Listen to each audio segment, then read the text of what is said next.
Welcome back, YouTubers, to my WWE vlog. I am Daniel Parkin, and this is NJ. What's up? Never gets old. And today is going to be our Raw review from Monday Night Raw, which was last night, of course. First thing we had was the big opening promo, which really set the night up for me. I don't know whether it did the same for you, NJ. I thought it was a good start for Raw. I was expecting Nexus to come out, but Edge was a surprise. Oh, Edge comes out, and all of a sudden the GM's going on about him. You know, gives him this over-the-top rope challenge. 3 wrestlers come out. I think it was Drew McIntyre, Tyson Kidd, don't know why he was in there, and Jack Swagger come out. Edge eliminates them all. Obviously, if one of them eliminated Edge, it would have been the 40th entrant. We knew that was never going to happen. I think it's stupid giving... Well, not stupid, but Edge, the 40th man. I wanted the 40th man to be a bit more of a surprise, you know. I don't think the Edge is going to be the 40th man. I think the person that eliminated him was going to be the 40th man. I'm not sure how it will. I think Edge is the 40th man now. But anyway, we will find out, because next he goes after the GM laptop, which is getting old now, and even funny, Cole was standing in the way, and I really just wanted Edge to just say, oh, screw the laptop, I'm just going to attack Michael Cole, because he is bloody annoying, and he's a total tool. And there's no way... There's debate between people on Twitter that was just saying like, oh, The Miz, come on.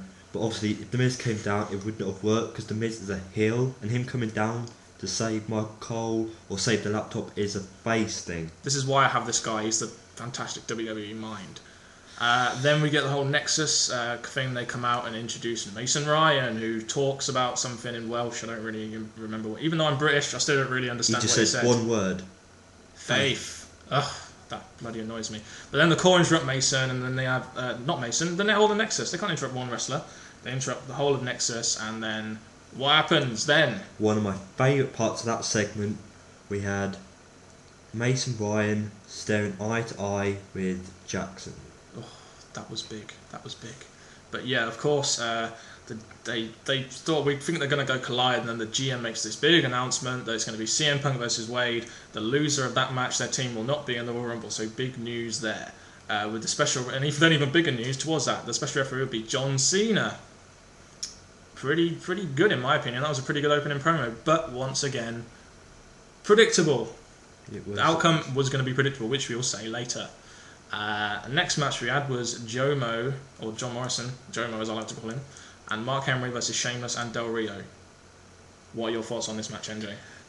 Oh, I thought, to me, Alberto Del Rio, all he had was a little segment last week with Mark Henry after Mark Henry did well in his over-the-top match. Yeah.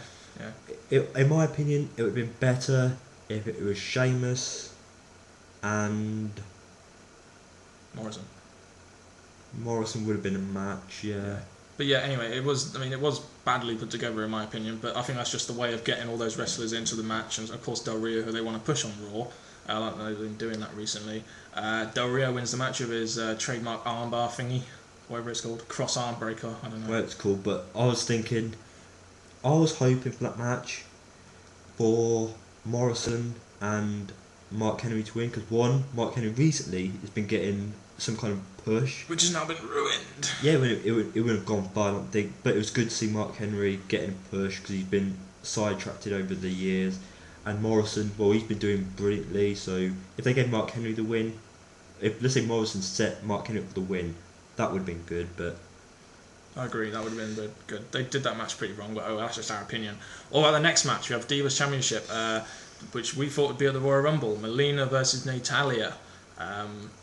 Again, like I said, we thought this would be at the Rumble. I thought this would be a perfect match for the Rumble. What were your thoughts on the match? Well... quickly go back to you saying it would be a perfect match for the Royal Rumble. As much as I see that as right, my prediction for the Royal Rumble was, when I heard that this match was on Raw, I was thinking they could have a Battle Royal, a Divas Battle Royal at the Royal Rumble while the men are fighting in the Royal Rumble. Because we know the Divas ain't going to get in that Royal Rumble. Apart from one or even two. With 40 people. But then going back to the match, the best part of me was obviously the ending. Melina tried to do a leg submission move, and Natalya able to make it into a backwards sharpshooter. Well, she went into the sharpshooter and then just bent Melina right back. It's a good job that Melina's flexible, as that could have really hurt. So yeah, and then afterwards we get LayCool come out, the most annoying Divas on the bloody roster at the moment. And they come out and say, we're invoking our rematch cards, we're flawless. No, sorry, I don't want to see the match at the Royal Rumble. I don't know about you, NJ, but no.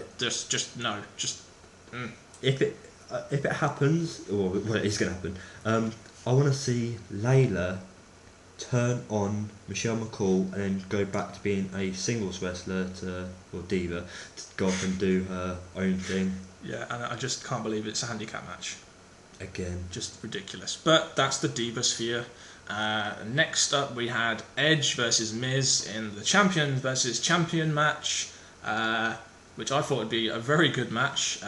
Turned out that there wasn't really much crowd reaction from that match, was there?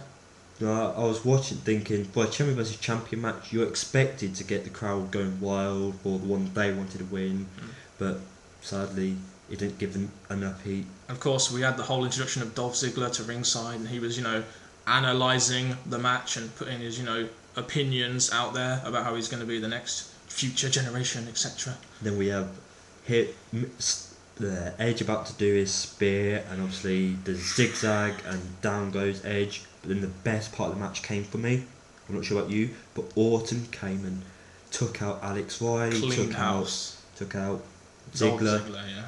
Mate, he's good at that thing. He's been at it for a while now. Yeah. And able to take him, maybe. But then the Miz gets the last laugh, of course, when he comes in with the briefcase, smacks him on the knee or whatever, puts him down, and then runs away like the pussy he is. After last week, I thought we were finally seeing, a fighting Miz, but now what a champ he is. Yeah, worst champion ever. Then, going from worst championship ever to worst match ever. Daniel Bryan and the Bella Twins versus Ted DiBiase, aka The Jobber, Maurice and Alicia Fox. I know she's here, but what does she have to do with it? Well, that match was pretty crap. It was about 10 seconds long and Maurice pins. Big deal.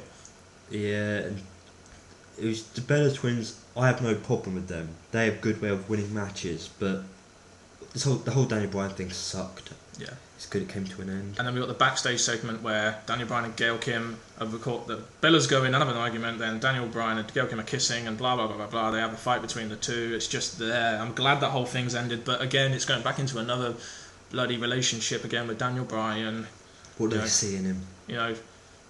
Is he a nerd? Is he not? I mean, come on, he's had the Bellas going after him. Now he's got Gail Kim. In my eyes, he's a player, but there you go. That's just my opinion. But to be honest, when I saw that, I thought, what's this going to do for Gail Kim? Nah. She doesn't need him. And we want to see Gail Kim. We want to see her wrestle.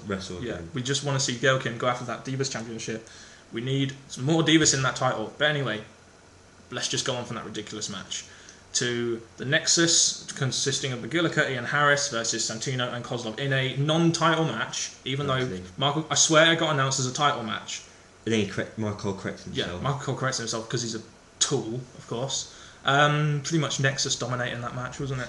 Well, Santino matches I always look forward to. Yes, I enjoy him as an entertainer backstage with all his little funny segments, but him doing well in matches, I'm liking this. I'm liking it. Yeah. So with him in that match, I was thinking, I knew Nexus were going to dominate, but I was thinking, come on, Santino, have your little moments, and Kozlov was hardly in that match. Yeah, in fact, where the hell was he for the pin? I thought he just got outside and just ran off or something. He wasn't even there.